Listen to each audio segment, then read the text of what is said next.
Syria में तख्ता पलट के बाद अमेरिका और यूरोप के ज्यादातर देशों ने खुशी जाहिर की है, लेकिन सीरिया की मौजूदा तस्वीर उलझ चुकी है। विद्रोही गुट को तो अमेरिका का समर्थन है, लेकिन सीरिया में आईसिस की मौजूदगी अमेरिका के लिए टेंशन का सबब है। आशंका यह भी है कि वहीं अब सीरिया और ईरान में तनातनी ना हो जाए। सीरिया को लेकर इजराइल और लेबनान जैसे पड़ोसी देशों में भी मंथन होगा। कुल मिलाकर हम देखें तो इस वक्त सीरिया के जो हालात हैं, वहां से एक रास्ता शांति की तरफ जाता है और दूसरा रास्ता जो है घमासान की ओर। रिपोर्ट देखिए।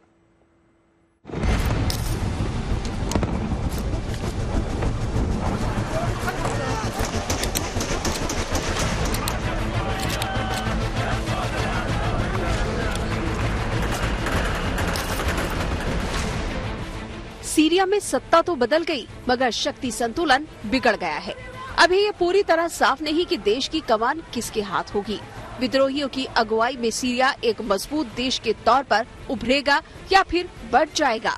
ये भी साफ नहीं कि सीरिया में कौन सी महाशक्ति किस तरफ होगी। हैरत की बात नहीं कि इस उलझी हुई तस्वीर की वजह से अमेरिका और इजराइल जैसे देश सतर्क हैं। इसीलिए इजराइल ने देर नहीं करते हुए गोलन हाइट से लेकर दक्षिणी पश्चिमी सीरिया के इलाकों में बफर जोन बना लिया है। इजरायली सेना ने दावा किया है कि सीरिया की जमीन पर मौजूद आतंकवादियों के हथियारों के भंडार पर भी अटैक किया गया है, जबकि दक्षिण पूर्व में मौजूद अमेरिकी फौज ने इस्लामिक स्टेट्स के आतंकियों पर हमले किए और ISIS के 75 से ज्यादा ठिकानों को निशाना बनाया।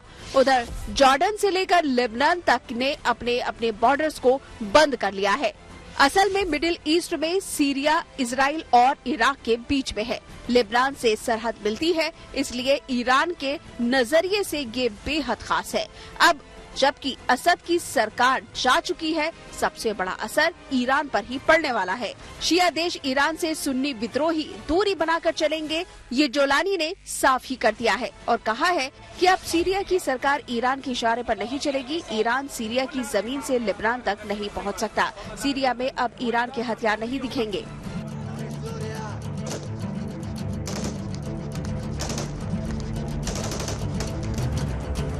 निश्चित रूप से सीरिया में विद्रोहियों के सत्ता संभालने से ईरान को बड़ा झटका लगा है।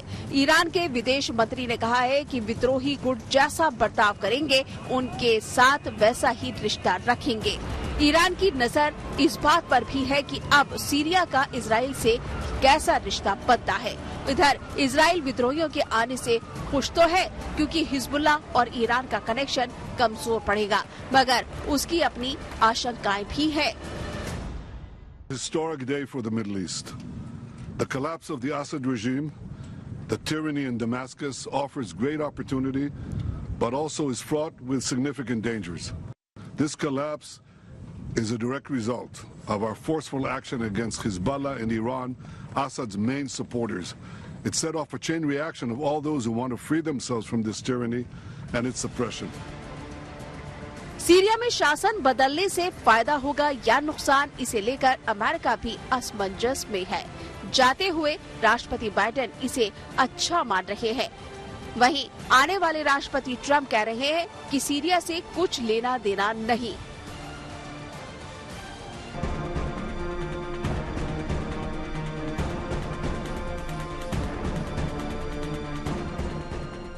रूस के करीबी असद को अमेरिका पसंद नहीं करता, इस लिहाज से अमेरिका को खुशी है, मगर खतरा ये है कि जिस जोलानी की हुकूमत सीरिया में आने जा रही है, वो अल-कायदा का प्यारा और अमेरिका का इनामी दहशतगर्द रहा है। आशंका है कि उसकी अगुवाई में सीरिया कहीं आतंक का गढ़ न बन जाए। दूसरी चुनौती इस्लामिक स्टेट्स को लेकर है। सीरिया के मौजूदा हालात में ISIS पहले से ज्यादा मजबूत हो सकता है। ऐसा होता है तो अमेरिका की सिरदर्दी बढ़ सकती है। सबसे बड़ी चिंता इस वक्त रूस को होगी। असद की सरकार के दौरान सीरिया रूस का सबसे भरोसेमंद पार्टनर रहा। असद की सरकार को बचाए रखने के लिए 2011 से ही रूस सैनिक और रणनीतिक मदद देता रहा, मगर यूक्रेन युद्ध की वजह से अभी वो खुद उलझा हुआ है। ये जरूर है कि अमेरिका के समर्थन वाला विद्रोही गुट सीरिया में सरकार बनाएगा तो रूस वहाँ कमजोर पड़ जाएगा। सूरत हाल ये है कि रूस में सीरिया की एम्बेसी पर अधिकारियों ने विद्रोहियों का झंडा फहरा दिया है। सीरिया में पहले भी रूस और अमेरिका जोर आजमाइश करते रहे थे, मगर अब अपना दबदबा बनाने के लिए अगर रूस, अमेरिका, ईरान और इजराइल भिड़ते हैं तो सीरिया अखाड़े में तब्दील हो सकता है। इसलिए अच्छा यही है कि वहाँ सबको साथ लेकर चलने वाली सरकार बने, खून खराबा बंद हो और अल्पसंख्यकों की हिफाजत हो। पश्चिम एशिया में सीरिया की अहमियत इसलिए भी ज्यादा है क्योंकि उसकी पहुंच अहम व्यापार मार्गों और ऊर्जा गलियारों तक है। अगर यहाँ माहौल बेहतर होता है तो इसका फायदा पूरी दुनिया को हो सकता है। अगर यहाँ सत्ता के लिए जंग शुरू हो जाती है तो आशंका है कि कच्चे तेल के दाम बढ़ सकते हैं, जिसका असर भारत जैसे देशों पर भी पड़ सकता है।